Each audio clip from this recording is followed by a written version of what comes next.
This is Learn from Others, where we interview a cross-section of successful individuals so you can learn from their experiences, achievements, and even their mistakes. We ask 4 questions that will educate and inspire.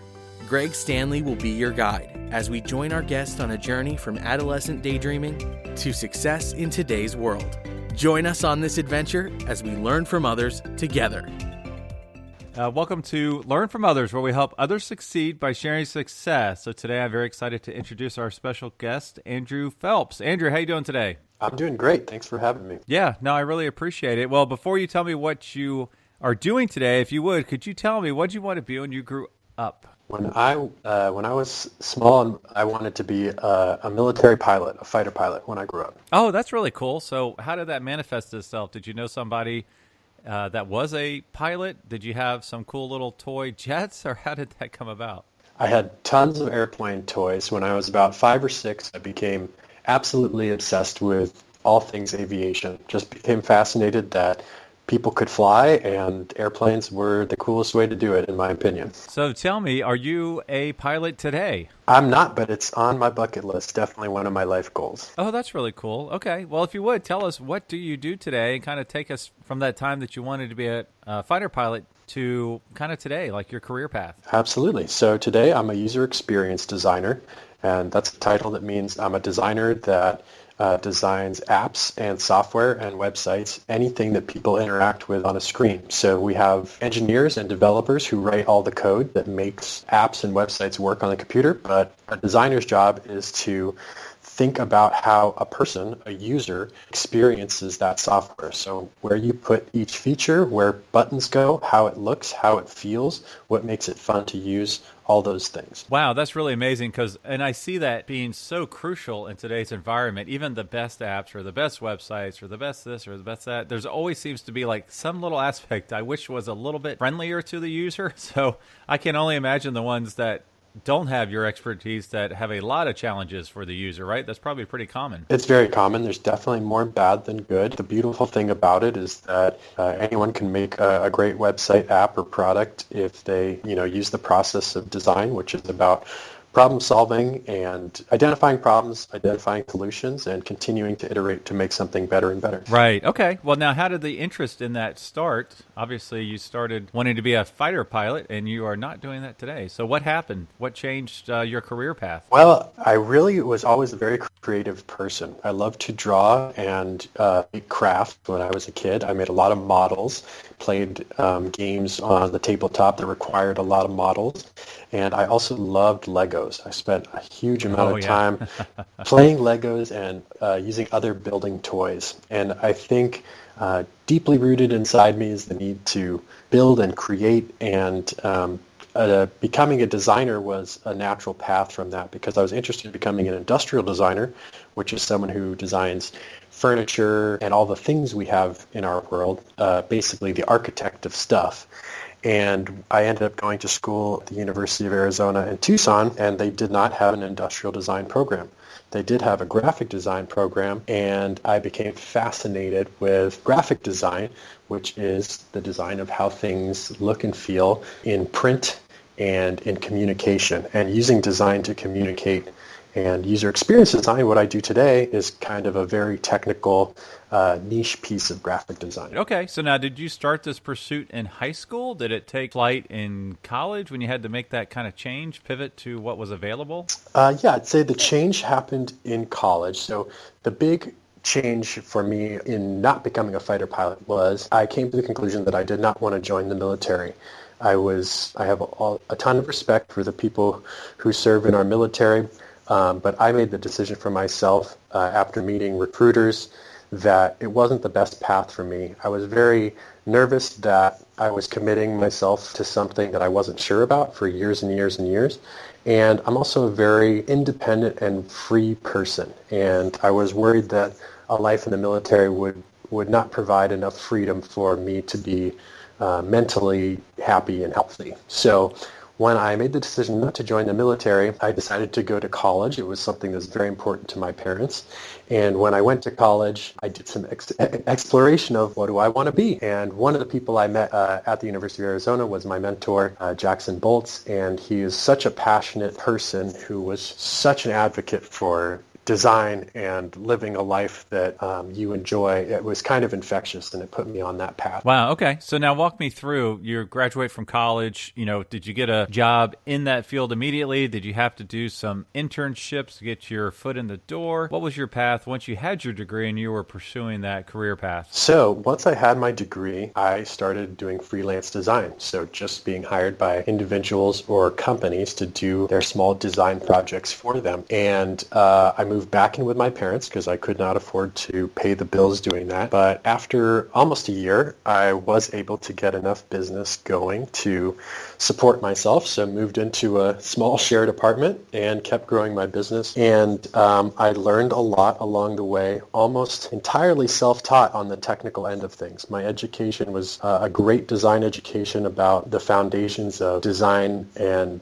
design thinking and problem solving, but the technical aspects of software and user experience design, I learned pretty much on the job. Wow, that's amazing. So what is your business today, and what kind of folks are your clients? Today, I run a studio called User10. So we're a user experience and user interface design studio, and we help businesses and organizations design their software, apps, websites, whatever they need. But our big focus is what our business is called software as a service companies. And those are companies that sell software online and charge for it like a subscription. And we specialize in helping them make their tools easy to use, but also fun to use. And our job is to make software that, one, meets a user's expectations, which means that when they log in, it does everything they want it to do as they expect it to do it. It does everything they expect it to do. And then the second is to exceed their expectations. What are the fun and interesting and sometimes surprising things that you can do that make a product, an absolute pleasure to use? Right. Okay. So if you would, tell me, obviously your end product are websites and apps. Is there any particular trend, especially in the app world, that you see taking off now? I know when, the Nintendo Go came out, that was like such a big deal because you were doing,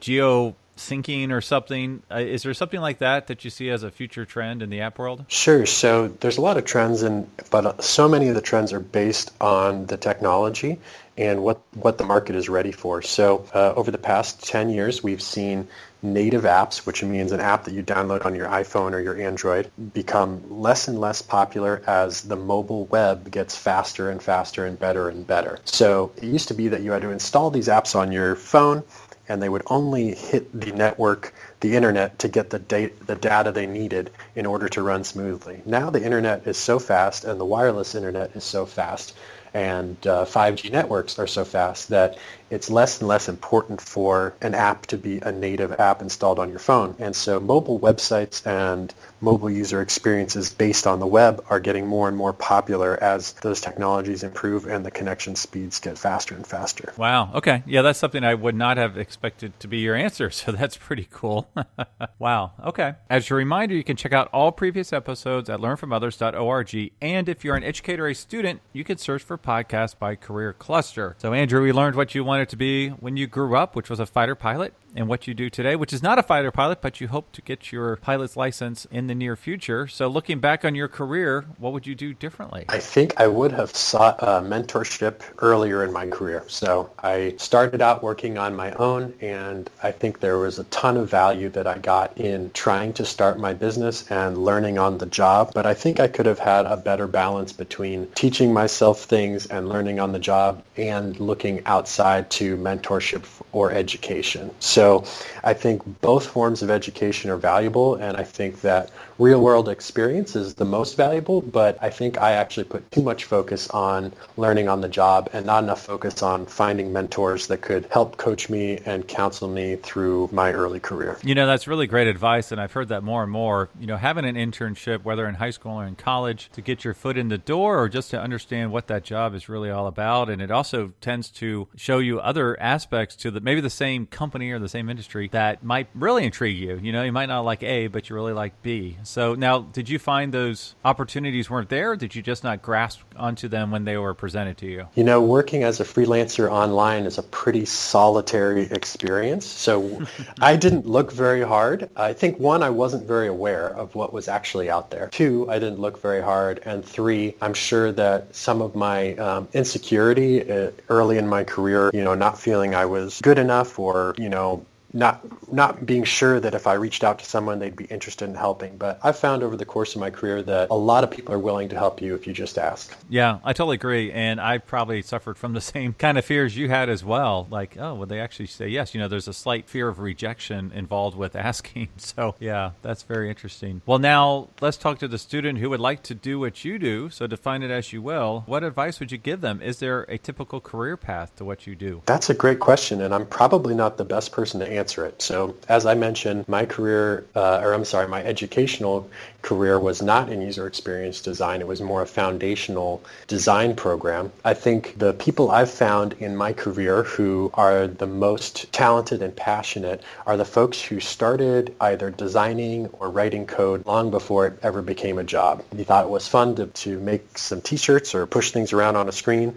and, you know, started doing things for fun in teenage or early 20s years. Now, that's not to say you have to do that to be a successful designer or developer, but I found that the people who succeed the most in this career are the people who love being creative and are the people who would be doing creative things even if it weren't their job. Because the reality is that it can be very difficult to come up with good ideas, and most of your ideas are thrown away in the process. So it can be a mentally and emotionally exhausting thing, and the people who succeed at it have a lot of practice with that sort of exhaustion and rejection because they know that when one of your ideas is used and executed and produces all these results for a business or an organization, it's incredibly rewarding. Right, yeah. Yeah, that's a really interesting comment you made there, because it kind of goes to one of my previous guests said, yeah, my dad told me to do what you love because you're going to do it anyways, you know, like make it a career if you can. And it sounds like that's kind of like the folks that start so early. They find a love for coding or whatever, and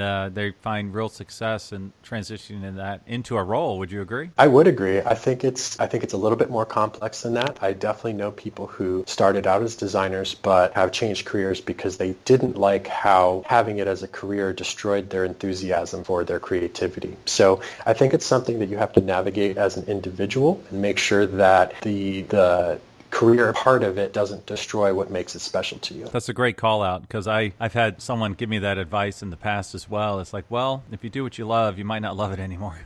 So there is a fine line there for sure. Well, cool. Now, are there any current projects you're working on that you would like to share? Well, we have tons of projects we're excited about, but one of the most fun is a text-based adventure game called Mythion Adventures. And you play on your iPhone or your Android. You can get with your friends and you play through a choose-your-own-adventure style story, making decisions about what the characters in the story do. Oh, that's really cool. That goes to like some old school kind of gameplay that I had growing up, which is, you know, depends on what your decisions are. It depends on what happens to you, right? Exactly. And then you can, replay it and make different decisions and basically explore the story, all the different ways it could play out. Oh, that's awesome. Well, what's the best way for our listeners to learn more about you and your business? You can visit our website, user10.com, user10.com, or you can find me on LinkedIn. Awesome. Well, thank you for sharing your career journey with us today, Andrew. Thanks for having me. It was fun. Thank you for listening to Learn from Others, where we help others succeed by sharing success. Where will our next adventure take us? Subscribe to find out. If you know of someone who has a cool career story or occupation, contact Greg through Instagram at Greg Stanley LFO. That's GregStanley LFO. And we will see you soon as we learn from others together.